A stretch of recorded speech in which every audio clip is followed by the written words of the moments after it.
এই নারীর ফান্দে পইরো না, এই নারীর লোভে পইরো না, নারীর ছবিতে নিজেকে ফাঁসায় দিও না, নারীর নাচে নিজেকে হারায় দিও না। এটা বড় মন্দ রাস্তা। নবী সাল্লাল্লাহু আলাইহি সাল্লাম বলছে, ফাত্তাকুদ দুনিয়া ওয়াত্তাকুন নিসা। আমার উম্মত, দুনিয়ার মুসিবত, দুনিয়ার ধোঁকা, এর থেকে বেঁচে থাকো, নারীর ধোঁকা থেকে বেঁচে থাকো। নর্তকীর হাসি ওই হাসি না, ও তো জাহান্নামের আগুন।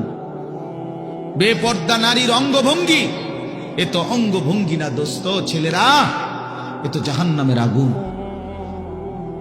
ওই পাউডার, ফেয়ার এন্ড লাভলি তো আগুন, আগুন ছাড়ার কিছু না। বেহায়া বেপর্দা নারী তো তোমারে আগুনের মধ্যেই ফেলে দিল, জাহান্নামেই ফেলে দিল। কোরআনুল কারীমের মধ্যে আছে, আল্লাহ তাআলা বলছে তিনটা অপরাধ, ওয়াল্লাযীনা লা ইয়াদউনা মা'আল্লাহি ইলাহান আখারা ওয়া লা ইয়াকতুলুনা আন-নাফসা আল্লাতী হারামাল্লাহু ইল্লা বিল হক ওয়া লা ইয়াজনুন। এই তিনটা অপরাধ। এক, আল্লাহর সাথে শিরিক। দুই, অন্যায়ভাবে কাউকে হত্যা করা। তিন, জিনা এবং ব্যভিচার করা। আল্লাহ বলেন এই তিনটি অপরাধ যে করবে, সূরা ফুরকানের মধ্যে আছে, আমান ইয়াফআল যালিকা ইয়ালকা আসামা।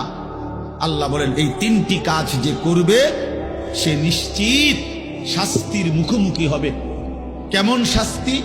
আল্লাহ বলেন ইউদাআফ লাহুল আযাবু ইয়াউমাল কিয়ামা। কিয়ামতের দিন তার প্রত্যেকটি এই তিনটা অপরাধের শাস্তি দ্বিগুণ দ্বিগুণ দ্বিগুণ দ্বিগুণ, ডবল ডবল রিডবল রিডবল তাকে শাস্তি দেয়া হবে।